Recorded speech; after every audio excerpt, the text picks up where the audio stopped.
All right, we need to talk because this is the situation. You have a freezer full of food, yet somehow every night it feels like there's nothing to eat. Sound familiar? Well, today we are solving that problem. We're going to take all your random clearance sales and frozen chaos and turn it into a month of ready to go meals, but without spending extra money or running out to the store. Now, I don't know what you already have in your freezer, but I will show you how these 4 base recipes will work for whatever you have. And each of these 4 base recipes have 2 to 3 spin-offs, so the meals will never get repetitive. And I share substitutes for all the ingredients, so you're never stuck to the recipe that you see me doing. But there is a catch. This video is only successful if you don't leave your house to buy a single ingredient. That is the challenge. So if you think you can just casually run to the store, you've missed the mark. I don't make the rules. Well, actually I do. But that's not the point. Because listen, next month, March, is Frozen Food Month, and we have deals to catch, people. And I do need to make room for those upcoming finds, so we're gonna tackle freezer chaos head on. So I'll meet you downstairs at the basement freezer. All right, full disclosure, this is not some high-tech studio perfect kitchen setup. It's real life, and this is my partially finished townhouse basement. But more importantly, let's go ahead and agree on something right now. You don't get to judge me for how messy this freezer is. If you do, I will never invite you over for dinner, ever. Are we clear? Good. It's times like these I wish I could just turn the camera around and pop up on you. Actually, I have some good excuses for the mess. I've got a whole deer in here, a doe that I shot last month and harvested from my deck. And I've got several clearance whole leg of lambs and hams that I pick up every January and February based off of the clearance holiday meat. So between that and my clearance meat hauls, it's like, throw it in, close the door. Who can relate? Can I get a witness? Okay, y'all, so this is what things look like because I've just gotten a little caught up since before the holidays, right? So October, it was still looking pretty decent. And then you just get through the November and December chaos. And then over my Christmas break from school, I thought I would have a little bit of time and I just didn't. So first things first, you've got to pull it all out. No, really. If you don't want to make a mess first, you're doing it wrong. The goal here is to see exactly what you're working with. So yes, this is our treadmill covered with a blanket because it acts as my counter.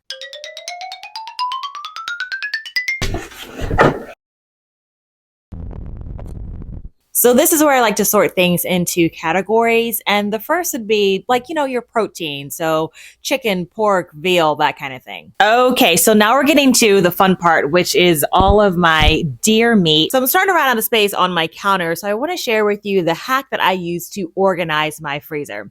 Now, I don't know, several years ago, and maybe as I was like looking online and Pinterest to see kind of how people were sorting and organizing their freezers, you will see these freezers that look aesthetically pleasing because they have these like baskets and like whatever else and everything just looks neat. And I'm like, but my freezer never actually looks like that.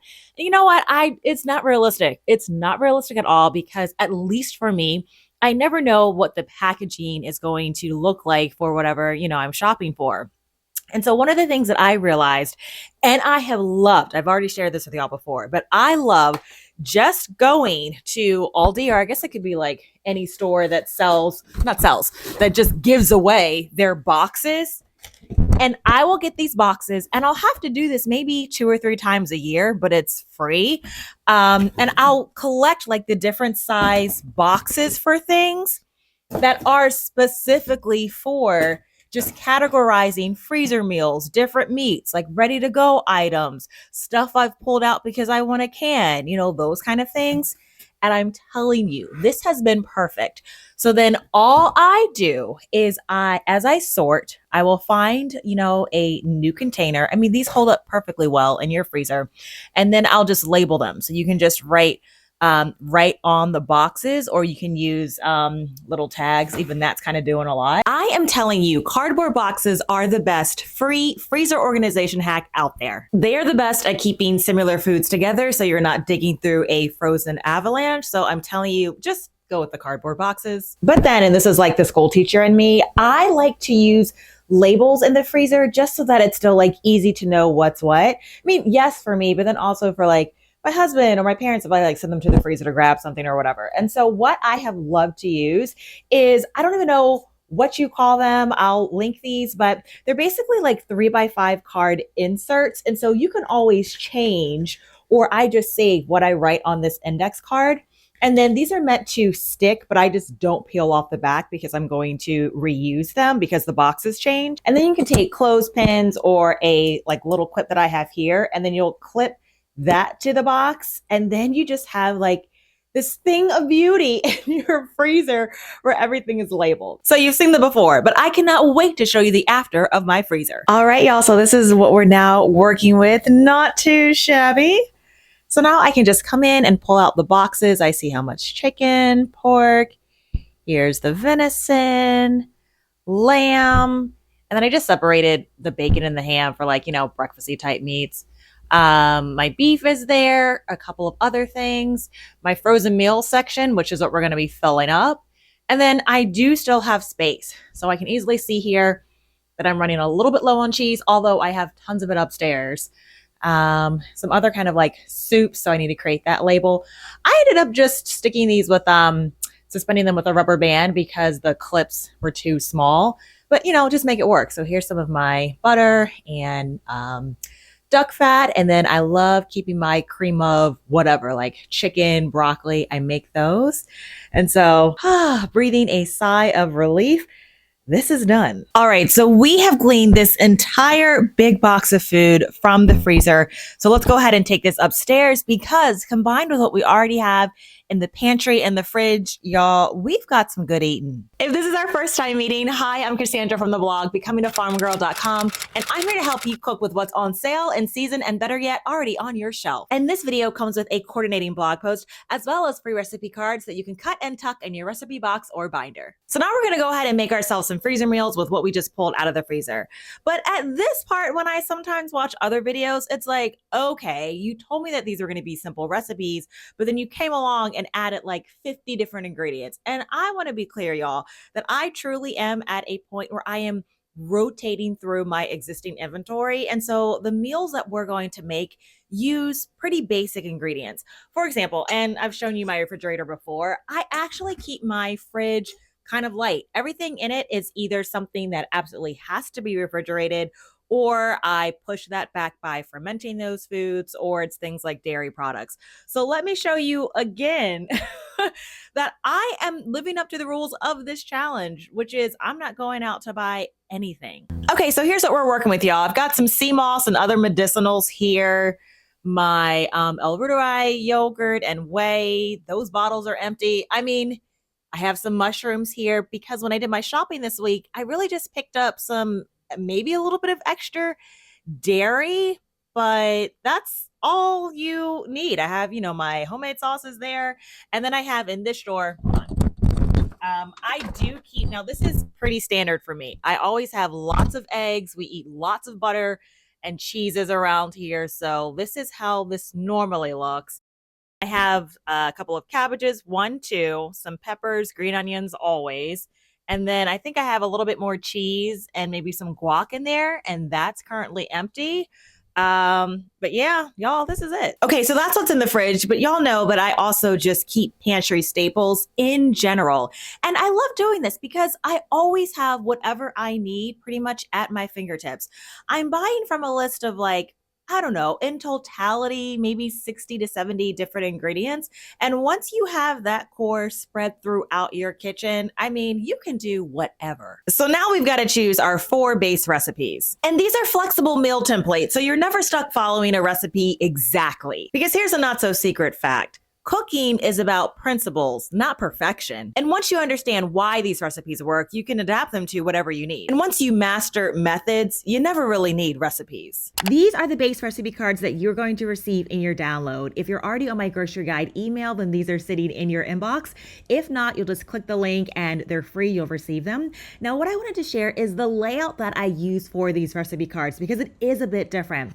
So not only are you going to receive the ingredients that I'm using in this particular video. However, I've also listed 3 to 4 different substitutes and alternatives that you can use when you go to make this rendition. And again, I have used the majority of these ingredients or substitutions because this is just how I cook. Now, you're also going to notice that this is what I like to call a no recipe card because I don't have amounts here that are listed because it just depends on what you have and those amounts may change. However, as I guide you through the recipe here, you're going to see that I'm using things like, using the size of your pan or the thickness or the aromatics. It's also the sequence of how you kind of add these different ingredients, the taste, those kind of things. And then you're also going to notice that each of your recipe cards have this icon here with the light bulb. And that is just sharing with you the different spin-off meal ideas. And I've included at least like 5 to 6 for every different meal. Y'all know that I like to use black and white because it's just easier to print on your home printer, and I hope you enjoy. Okay, back to the video. So for the remainder of the video, you and I are going to cook our 4 base recipes, and then I'll also share with you the 2 to 3 spin-off meal ideas. So our first base recipe is creamy garlic chicken and veggies. First, we're going to start off by searing our chicken in some butter. But did you know that searing your chicken in butter isn't just about making your kitchen smell good? It is actually about adding deep, rich flavor while also unlocking some pretty amazing health benefits. Because when chicken hits a hot pan of water, the Maillard effect kicks in. Let me take this over to the sink and I'll be right back. All right, Canner, you gotta go. All right, so back to the Maillard reaction. So that is actually the chemical process that browns the meat. And that creates the golden crust that is packed with those savory and complex flavors. And you don't get that from baking or boiling alone. Okay, I'm obviously gonna need 2 pans for all this meat. But plus, when you cook with fats like butter or ghee, it helps your body to better absorb the fat-soluble vitamins like A, D, E, and K. And it increases the absorption of any other nutrients from the veggies that you pair along with it. If you've ever gone to a restaurant and you're like, I love this chicken, it is likely because they are basting their chicken in real butter. And like you've seen chefs on America's Test Kitchen do this exact thing. It's when they take like the chicken that's already in the pan and there's all this butter and they just keep like spooning it over top. And that's because it helps to keep your chicken extremely juicy. I hope y'all can hear this with all this crackling. So the next time you are cooking chicken, just give it a little butter bath. The taste will thank you. Okay, so while our chicken is browning, let's go ahead and dice up some onions. The humble, tear-inducing vegetable that somehow ends up in every recipe. But let me tell you, anytime you are about to dice up an onion, you are making a fantastic life choice. But I will have you know that adding lots of onion isn't just about flavor. And that's because onions actually supercharge your meals with health and benefits that you may not even be aware of. Y'all, onions are packed with antioxidants, vitamin C, B6, folate, and fiber. And that means they're helping your immune system, digestion, and even keeping your heart happy. And if you're into gut health, onions are also a prebiotic. And when I mean prebiotics, I'm talking about the food that the good gut bacteria thrives on. And y'all, prebiotics are like all the rage right now, but it's like, girl, put that $30 bottle of whatever down and just eat some real food. Okay, we've got to get back to this chicken because, oh my Lord, it is smelling good up in here. Hey, I'm just gonna go ahead and speed this part up. What I'm basically going to do is just chop up a big bowl of onions because believe me, honey, it's all gonna get used. Y'all, this chicken is gorgeous and it is so tender. I mean, it's super hot right now, so I'm just gonna use my spatula. But it is so tender. Okay, y'all, so what we're getting ready to do now is we're gonna take the onions and we're going to saute them. And I don't need to bring out another pan. I'm just going to transfer our cooked chicken to one skillet because the onions are gonna go in here. Now remember, I cook in cast iron. So for those of y'all wondering in a moment if I am going to wash the skillet, no ma'am. And if I did, my grandma would look at me sideways. Honey, heat kills bacteria, so we're not worried about that. But what I am super excited to do, and I'm telling you, this is why I just love cooking with cast iron, is you're getting all of that like built-in seasoned chicken flavor with the butter. I mean, you just can't, like, this is why these are home-cooked meals that you cannot replicate. So to this pan, we are gonna add some garlic, like a lot of garlic. If you are not cooking with an absurd amount of garlic, I mean, what are you even doing? This is aromatic heaven. And garlic is loaded with all of the antis, antiviral, antifungal, antibacterial. It is excellent at boosting your circulation, and in some studies, it is linked to longevity. So just cook with it like the Italians do. Hold on, I just realized that we've got to get something else going, and that is our chuck roast beef. So what I'm going to do is I'm going to put this in the crock pot and get this going. Add some more onion. Now to this, I'm going to add a jar of home canned beef bone broth. Yes. Oh, it's like a healthy cheat code. Oh, that top layer, oh, that's just fat, but fat adds flavor. So we're going to add that in. It will cook down and you won't even notice it. This is my little baby crock pot, so I just need to add a bit more water. And then we're going to plug this in and let her do her thing for a couple of hours.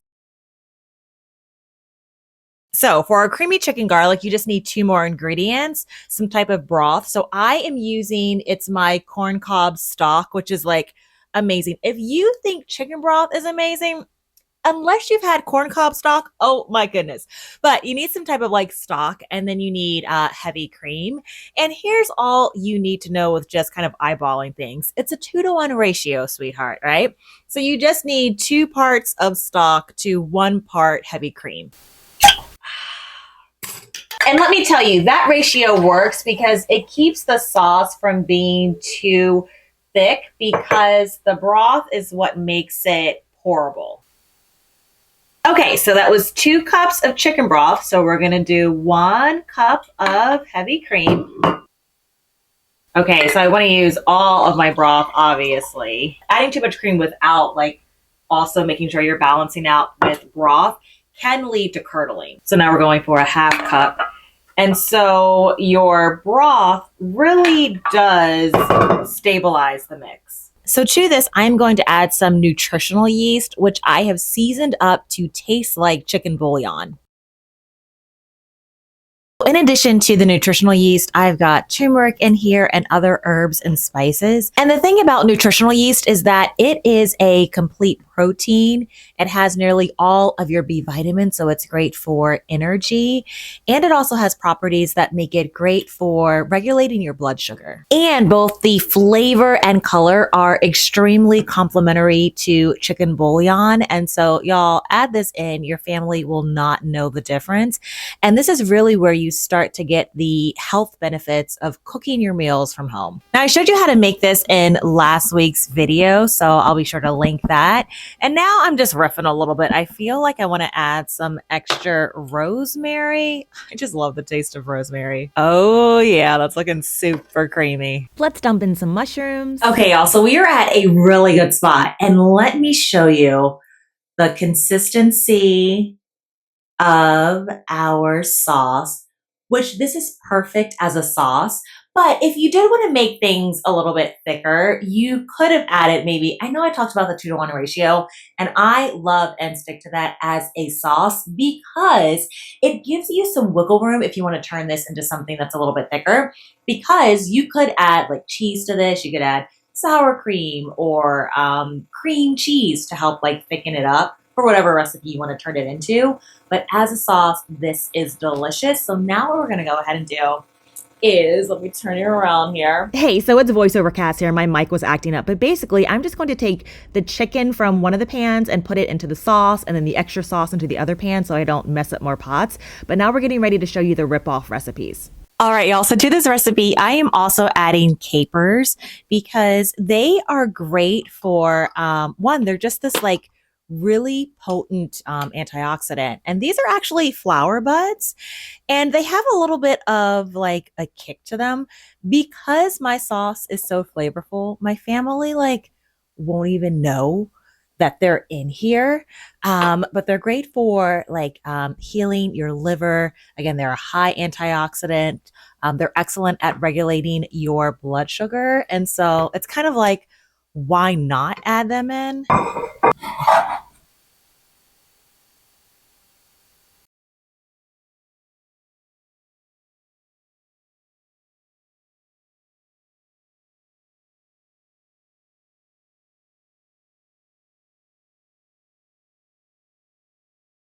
right, let's get Babe's taste test.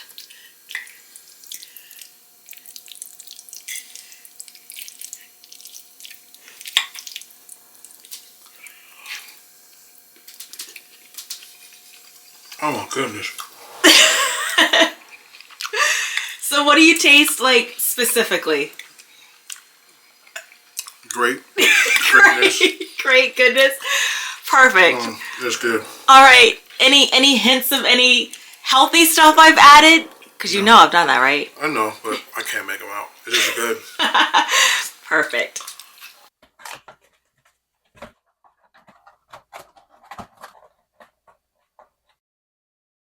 Now, sweetheart, I do not know your kitchen, but what I have given you the base for is 3 additional recipes.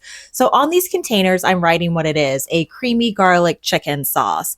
And what I've just given you is a base for you to go ahead and have a creamy chicken Alfredo bake just by adding some noodles, which I already shared with you. You could also make a creamy chicken and rice casserole if you wanted to substitute the pasta for rice. And I'm telling you, this recipe also works amazingly for a chicken pot pie. These meals are nutrient dense, there's no questionable ingredients, and as you saw from my husband's reaction, downright delicious. And remember, if you want my free recipe cards with all the meal variations, you can click on the link in the pinned comment. But if you're already subscribed to my grocery guide, it's already in your inbox. Okay, so real talk, I still have about that much left.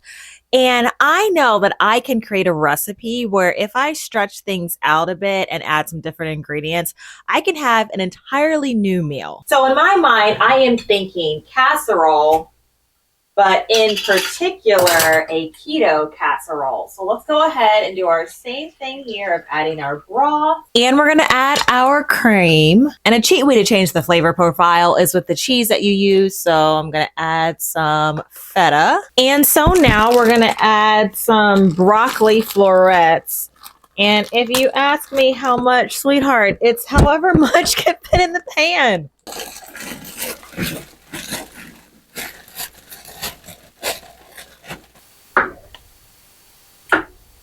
Now, because we're going for that casserole texture, I'm going to add in some cream cheese, and that is just going to help thicken up our sauce. Now, in addition to the broccoli, I'm going to add some dried nettles. So here's what they are. They're like an herb, and they are an herb. I think my family thinks I'm using Italian seasoning, if that, because again, the taste is negligible. All right, so while that's thickening up, we're gonna go ahead and move on to our second base recipe.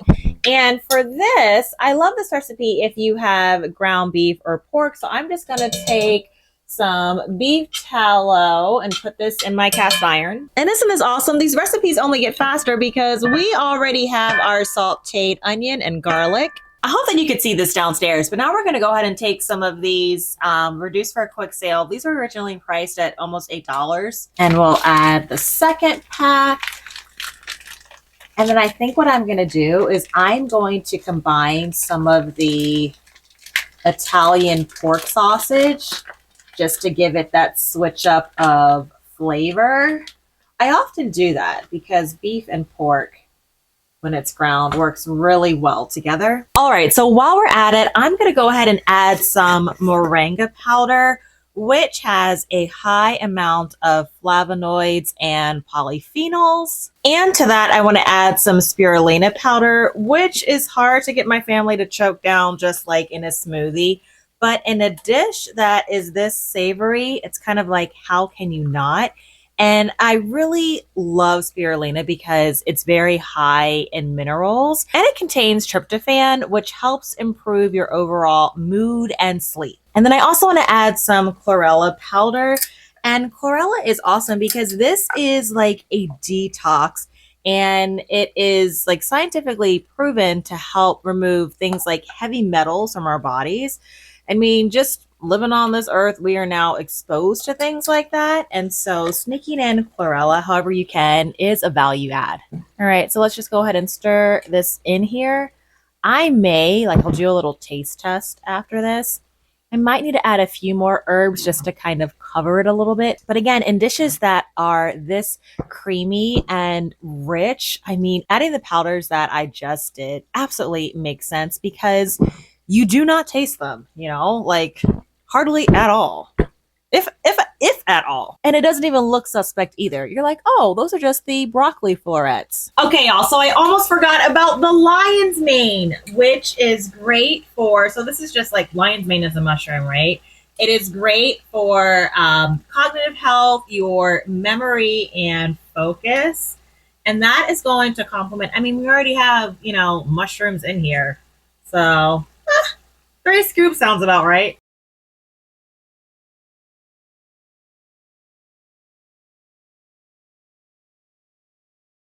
So for most of y'all, you are not going to add this next step. But for me, I'm going to go ahead and add in some walnuts. Now, walnuts mixed in with your ground beef actually makes a lot of sense because it's all about that texture, right? Walnuts are great because they are a healthy source of omega-3s, and they contain decent amounts of polyphenols and vitamin E that helps protect your cells against damage. Now tell me this doesn't look good. Oh my gosh. Okay, y'all, so let's put together this keto casserole. And I don't know, I just saw these at my Aldi maybe just like a month ago. But they're these Italian breadless crumbs, and they're made from basically pea protein. And so, I mean, this dish really is keto. I had found some of the like pork rinds at Walmart, but at Aldi, the price was a bit more competitive. So, sorry, that's just my cupboard door that will not stay closed. But I'm just gonna add some of the breadcrumbs to the bottom. Then I'm going to use up the remaining cheese that I have here. So I think I have this bag, and then I have like another bag of cheese around here. So this is just gonna create like a little bit of the crust. All right, and then we're gonna take some of our, y'all, I'm not kidding, this cheesy chicken, whatever, I don't know what I'm gonna call this. I've made it before, but like I don't have to really like think of names until I like share it on a video. And so we're just gonna create layers just like that.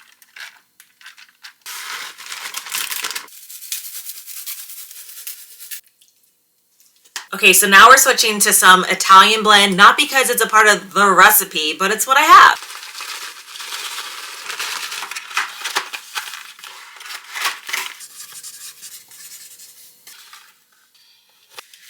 So to your meat mixture, you're going to want to add some type of cheese. And first off, I have some goat cheese. And goat cheese contains the A2 protein, which if you are lactose, it is much easier to digest. And another cool thing about goat cheese is that it contains linoleic acid, which has anti-inflammatory properties and is also excellent for heart health. And to this, I'm going to add some brie cheese. Brie cheese is also a probiotic, and there are also studies that it improves heart health by lowering the bad cholesterol.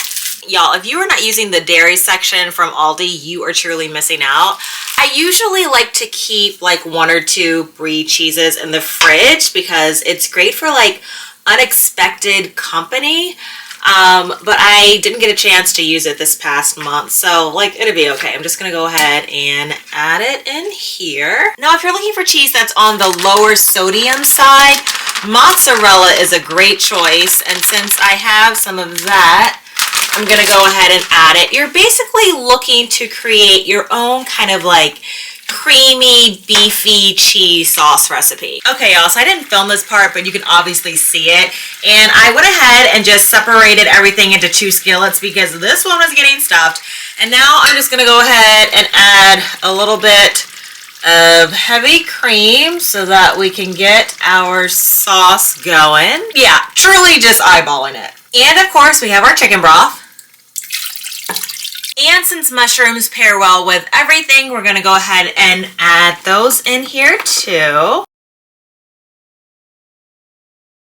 All right, so our meat is ready to go, and I want us to start on our next recipe. So I need to bring a large stock pot to boil. So I'm just going to fill this with hot water and then place the lid on top.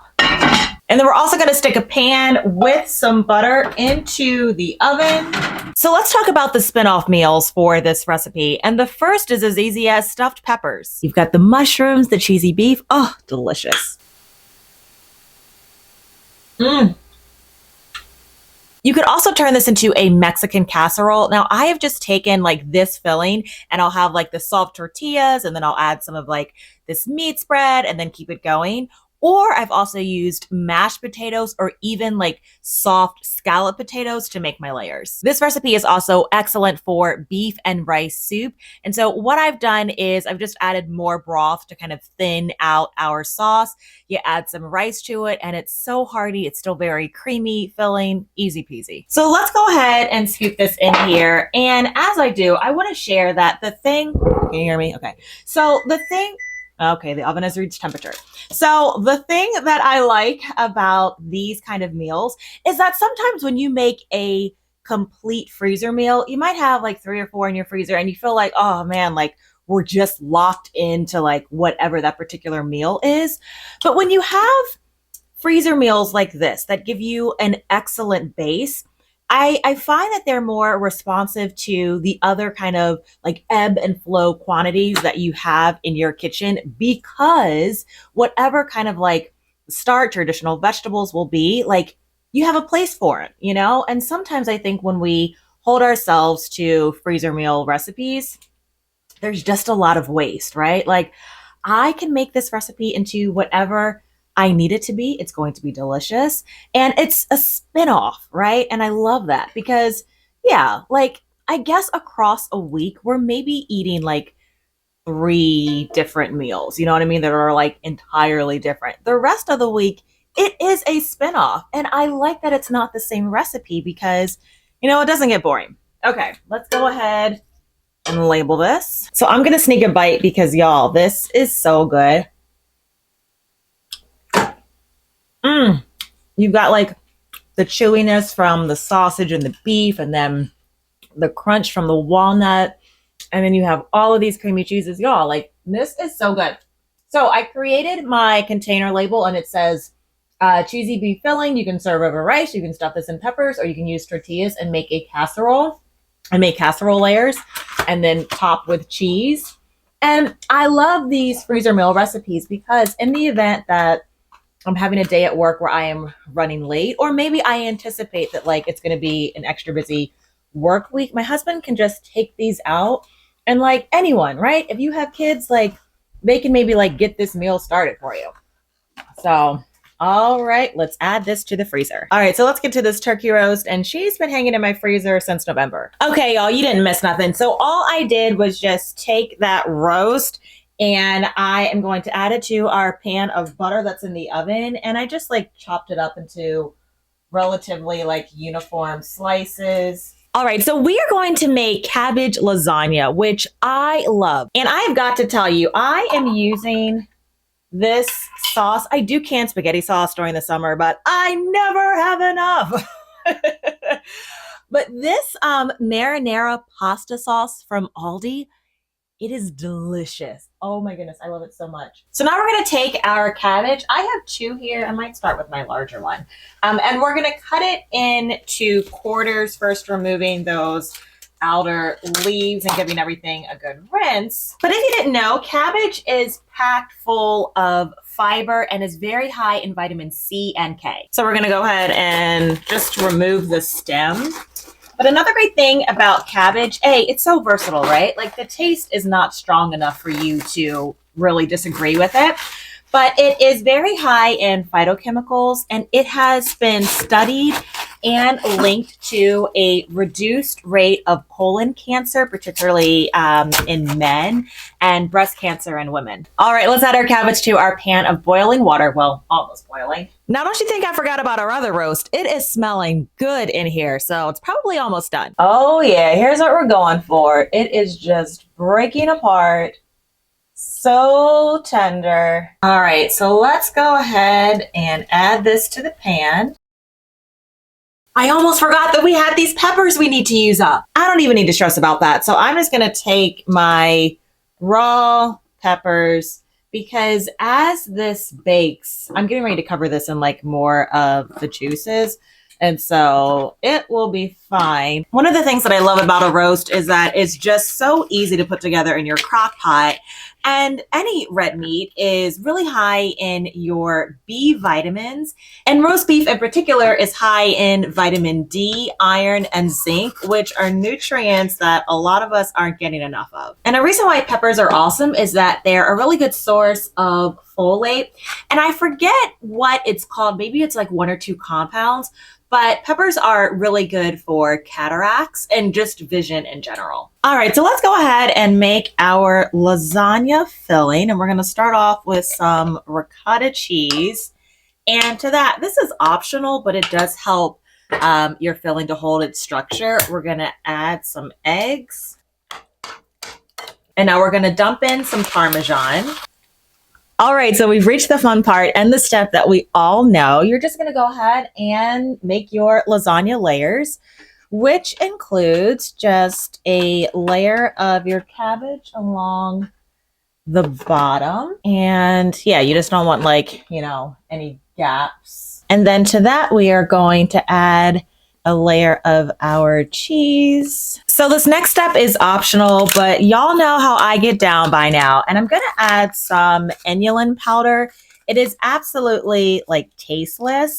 And what it is it's a prebiotic that helps to feed your good gut bacteria. It's also very helpful with regulating your blood sugar, helping you to feel full, and it is also good for weight loss management. All right, so we're going to put some of that in there. And that's not all. I also want to add some wheat bran. And wheat bran is really good at regulating your cholesterol. It's also really good at helping to manage heart diseases. And so the reason, again, why I'm putting this in here is that you cannot taste it at all, but it does play such a huge role in how my family and I feel throughout the week, right? Our energy levels and satiation and being able to really have nutrient dense meals. This is how you do it while still eating food that you absolutely enjoy. All right, so we're just going to go ahead and repeat those steps. Now, once you reach the top layer, you are going to want to add some mozzarella cheese. And then I'm actually going to go ahead and bake this for about 20 minutes, let it completely cool, and then we'll put it in the freezer.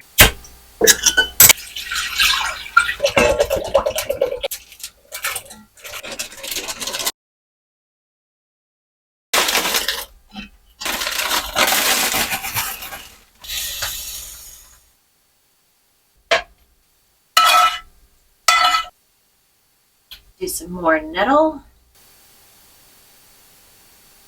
All right, so I hope that you caught all that because really it is nothing new. And the thing that I want to share with you is that when you are freezer cooking like this and working with the quantities that you have, there should always be a meal, at least there is for me. Y'all have to let me know. But there's always a meal that's like this, that is a combination of everything else that maybe is not fitting into one of my freezer containers. But since I know how to make a savory kind of base, it doesn't matter, right? It doesn't matter at all. And this is still a little bit different from some of the other ingredients that we've already cooked up. I don't know, would you call this a turkey stew or something like that? What I'm going to do is just put this into the containers. I might top it with a layer of cheese, let it cool down, and then this is going into the freezer. Now, just in case you were wondering, I got these pans just from Walmart. They come in a set of 3, and these are actually pretty large. There's a size that's a little bit smaller than this, but this is great for a family. I would say that we're getting 2 dinners from this. And so it is the 3 pans, 9 inches long by 6.5 inches wide and 3 inches high. Okay, y'all, these are the lasagnas. Don't they look delicious? Now, labeling your meals isn't an option. If you skip this step, future you will have no idea what's in those containers. You'll defrost something thinking it's pulled pork, but surprise, that was tomato soup. To get more meal inspiration for your from scratch kitchen, click on the video on your screen. I'll see you in my kitchen or garden soon. Take care, friends.